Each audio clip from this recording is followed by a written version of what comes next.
शांति। आज 14 अक्टूबर 2024 की साकार मधुर महावाक्य हैं मधुबन से।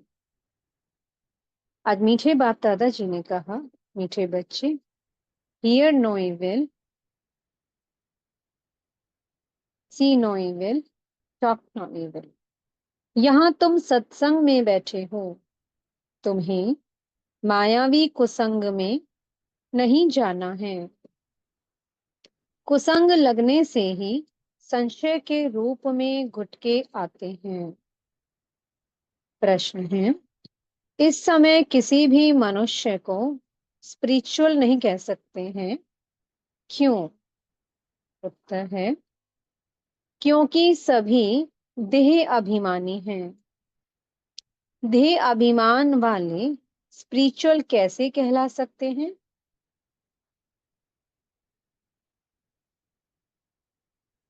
स्पिरिचुअल फादर तो एक ही निराकार बाप है, जो तुम्हें भी देही अभिमानी बनने की शिक्षा देते हैं। सुप्रीम का टाइटल भी एक बाप को ही दे सकते हैं। बाप के सिवाय सुप्रीम कोई भी कहला नहीं सकते। ओम शांति। बच्चे जब यहाँ बैठते हो तो जानते हो, बाबा हमारा बाबा भी है, टीचर भी है और सतगुरु भी है। तीन की दरकार रहती है, पहले बाप, फिर पढ़ाने वाला टीचर और फिर पिछाड़ी में गुरु। यहाँ याद भी ऐसे करना है, क्योंकि नई बात है ना। बेहद का बाप भी है, बेहद का माना सबका। यहाँ जो भी आएंगे कहेंगे, ये स्मृति में लाओ। इसमें किसको संशय हो तो हाथ उठाओ। ये वंडरफुल बात है ना।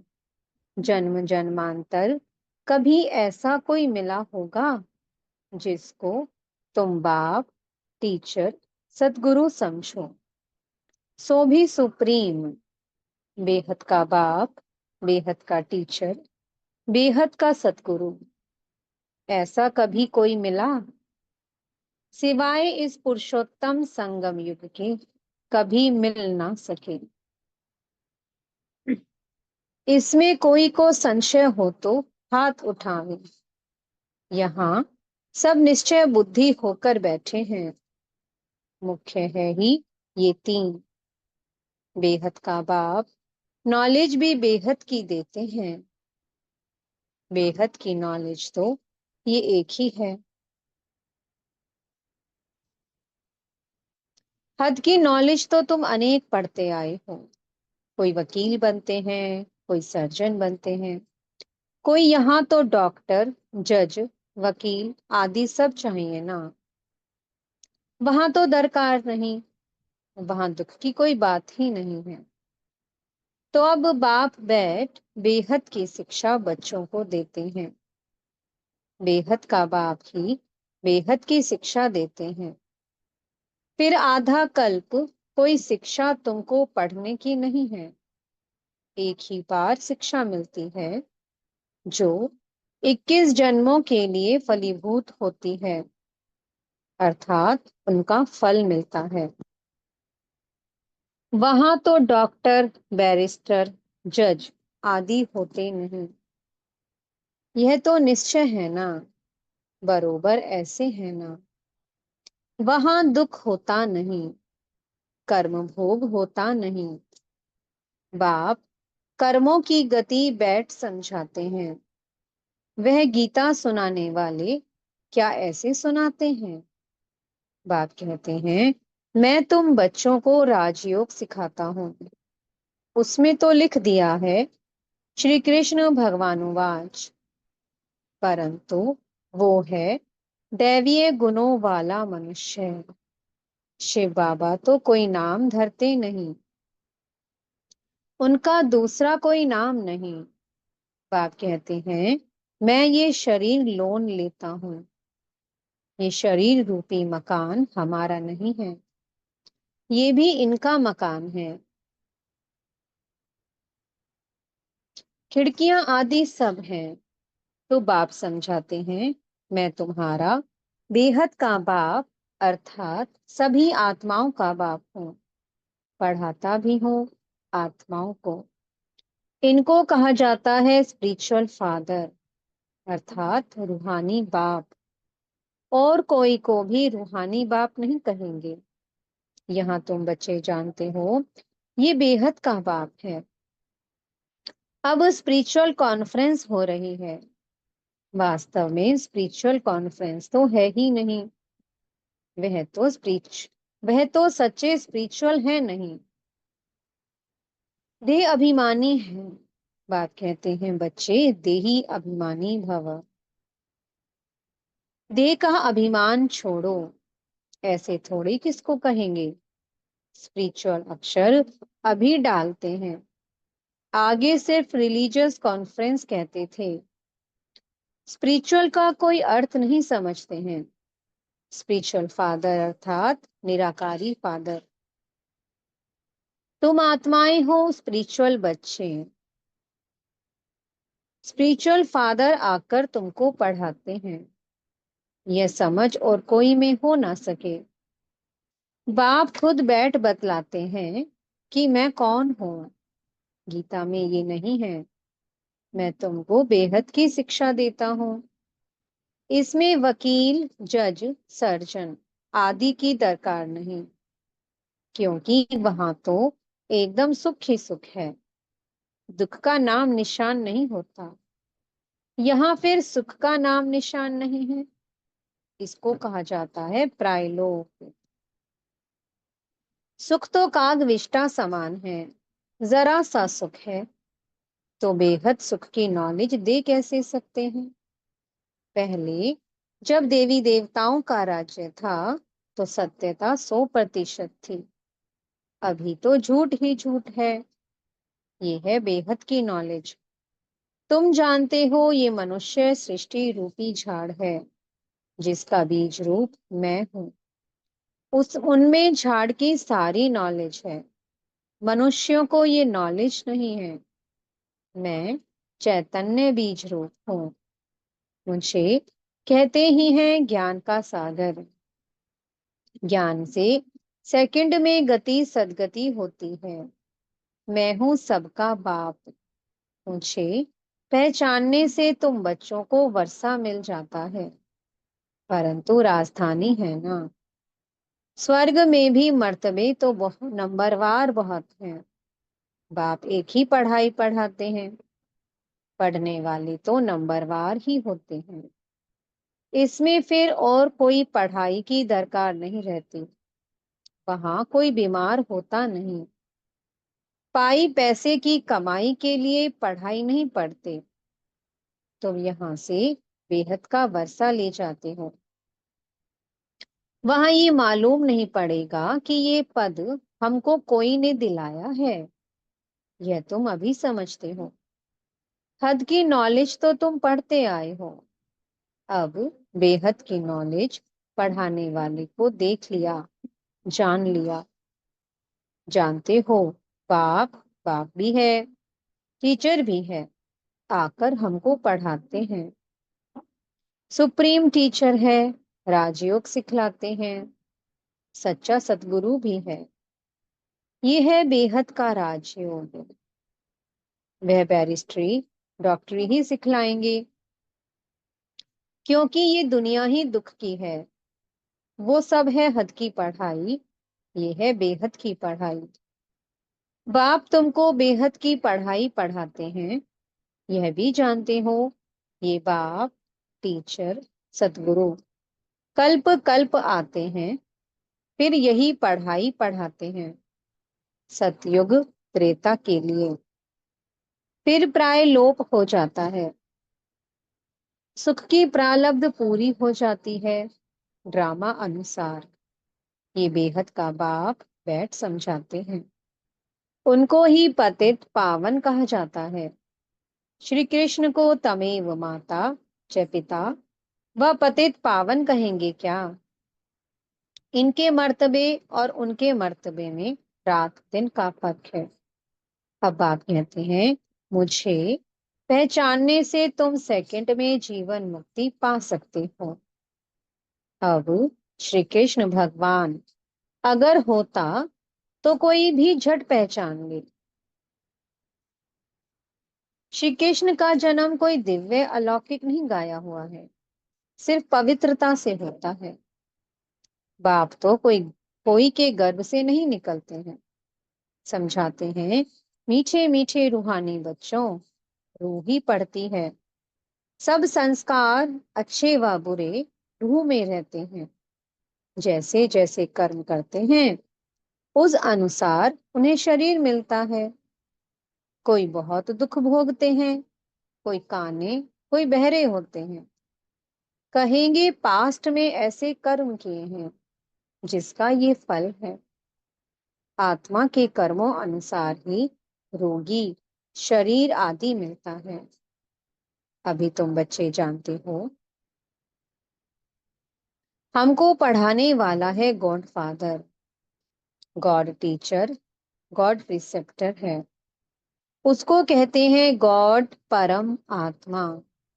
उसको मिलाकर परमात्मा कहते हैं, सुप्रीम सोल। ब्रह्मा को तो सुप्रीम नहीं कहेंगे। सुप्रीम अर्थात ऊंच ते ऊंच, पवित्र ते पवित्र।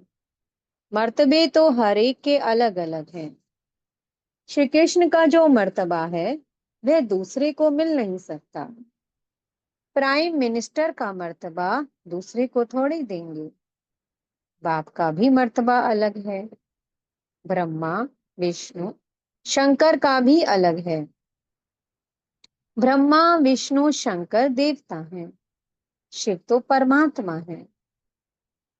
दोनों को मिलाकर शिव शंकर कैसे कहेंगे? दोनों अलग अलग है ना। ना समझने के कारण शिव शंकर को एक कह देते हैं, नाम भी ऐसे रख देते हैं। ये सब बातें बाप ही आकर समझाते हैं। तुम जानते हो ये बाबा भी है, टीचर भी है, सतगुरु भी है। हर एक मनुष्य को बाप भी होता है, टीचर भी होता है, और गुरु भी होता है। जब बूढ़े होते हैं तो गुरु करते हैं। आजकल तो छोटेपन में ही गुरु करा देते हैं। समझते हैं अगर गुरु नहीं किया तो अवज्ञा हो जाएगी। आगे 60 वर्ष के बाद गुरु करते थे। वह होती है वानप्रस्थ अवस्था। निर्वाण अर्थात वाणी से परे, स्वीट साइलेंस होम, जिसमें जाने के लिए आधा कल्प तुमने मेहनत की है, परंतु पता ही नहीं तो कोई जा नहीं सकते। किसको रास्ता बता कैसे सकते हैं? एक के सिवाय तो कोई रास्ता बता ना सके। सबकी बुद्धि एक जैसी नहीं होती है। कोई तो जैसे कथाएं सुनते हैं, फायदा कुछ नहीं है, उन्नति कुछ नहीं। तुम अभी बगीचे के फूल बनते हो। फूल से कांटे बने, अब फिर कांटे से फूल बाप बनाते हैं। तुम ही पूज्य फिर पुजारी बने। 84 जन्म लेते लेते सतो प्रधान से तमो प्रधान पतित बन गए। बाप ने सीढ़ी सारी समझाई है। अब फिर पतित से पावन कैसे बनते हैं ये किसको भी पता नहीं है। गाते भी है ना, हे पतित पावन आओ, आकर हमको पावन बनाओ। फिर पानी की नदियां, सागर आदि को पतित पावन समझ क्यों जाकर स्नान करते हैं? गंगा को पतित पावनी कह देते हैं, परंतु नदियां भी कहां से निकली? सागर से ही निकलती है ना। ये सभी सागर की संतान हैं। तो हर एक बात अच्छी रीति समझने की होती है। यहाँ तो तुम बच्चे सत्संग में बैठे हो, बाहर कुसंग में जाते हो तो तुमको बहुत उल्टी बातें सुनाएंगे, फिर ये इतनी सब बातें भूल जाएंगी। कुसंग में जाने से गुटखा खाने लग पड़ते हैं, संशय का तब मालूम पड़ता है। परंतु ये बातें तो भूलनी नहीं चाहिए। बाबा हमारा बेहद का बाबा भी है, टीचर भी है, पार भी ले जाते हैं। इस निश्चय से तुम आए हो। वह सभी है जिस्मानी लौकिक पढ़ाई, लौकिक भाषाएं, ये है अलौकिक। बाप कहते हैं मेरा जन्म भी अलौकिक है। मैं लोन लेता हूँ, पुरानी जुत्ती लेता हूँ, सो भी पुराने ते पुरानी, सबसे पुरानी है ये जुत्ती। बाप ने जो लिया है इसको लॉन्ग बूट कहते हैं।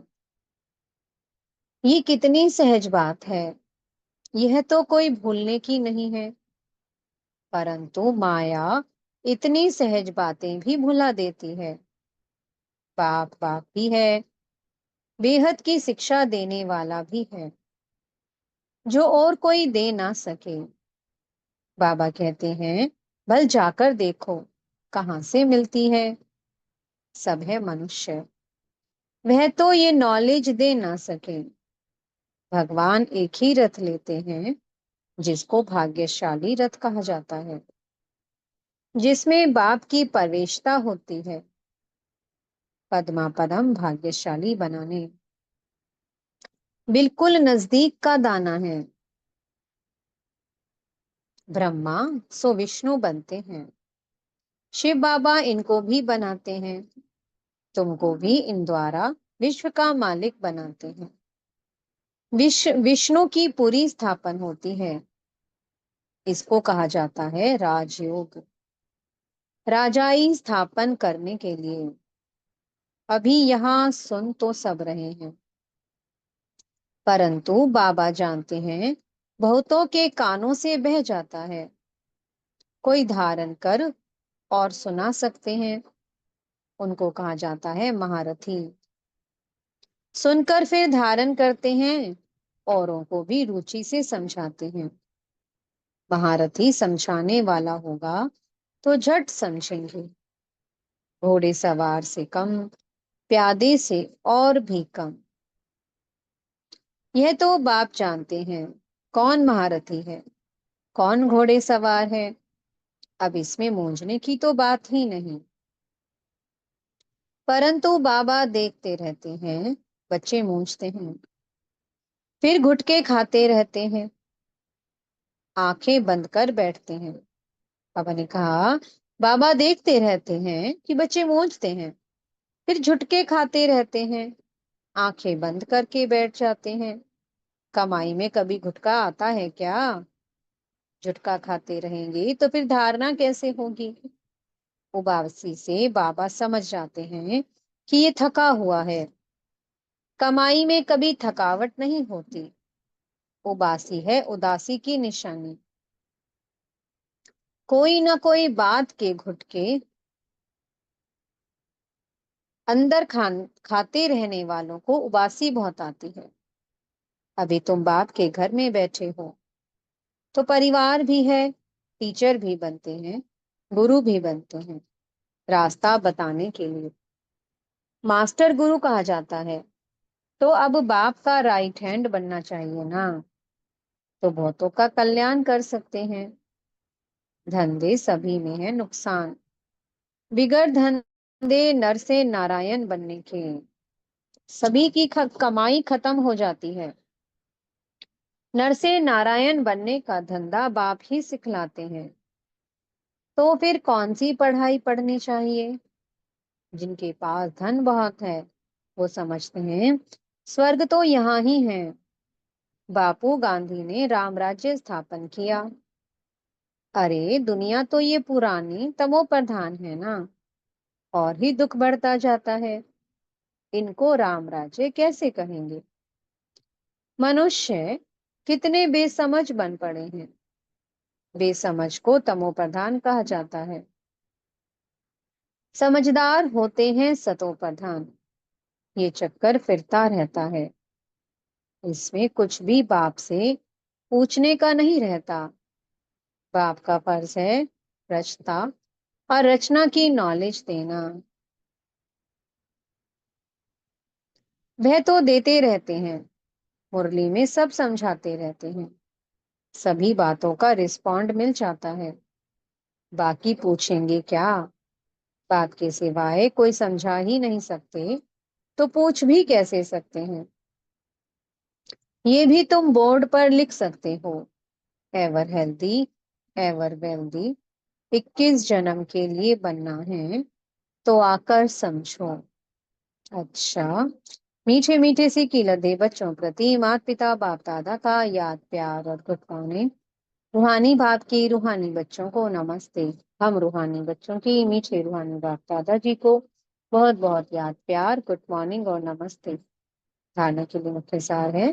पहला पॉइंट, बाप जो सुनाते हैं उसे सुनकर अच्छी तरह धारण करना है। दूसरों को रुचि से सुनाना है। एक कान से सुन दूसरे से निकालना नहीं है। कमाई के समय कभी उबासी नहीं लेनी है। दूसरा पॉइंट है, बाबा का राइट हैंड बन बहुतों का कल्याण करना है। नर से नारायण बनाने का धंधा करना है। मीठे सतगुरु जी वरदान दे रहे हैं, किसी के व्यर्थ समाचार को सुनकर इंटरेस्ट बढ़ाने की बजाय फुल स्टॉप लगाने वाले परमत से मुक्त भव। कई बच्चे चलते चलते श्रीमत के साथ आत्माओं की परमत मिक्स कर देते हैं। जब कोई ब्राह्मण संसार का समाचार सुनाता तो उसे बहुत इंटरेस्ट से सुनते हैं, कर कुछ नहीं सकते और सुन लेते हैं, तो वह समाचार बुद्धि में चला जाता है, फिर टाइम वेस्ट होता। इसलिए बाप की आज्ञा है, सुनते हुए भी नहीं सुनो। अगर कोई सुना भी दे तो आप फुल स्टॉप लगाओ। जिस व्यक्ति का सुना उसके प्रति दृष्टि व संकल्प में भी घृणा भाव नहीं हो, तब कहेंगे परमत से मुक्त है। स्लोगन है, जिनकी दिल विशाल है उनके स्वपन में भी हद के संस्कार इमर्ज नहीं हो सकते। ओम शांति। बहुत बहुत शुक्रिया प्यारे प्यारे हमारे मीठे मीठे बाप दादा जी का। ओम शांति।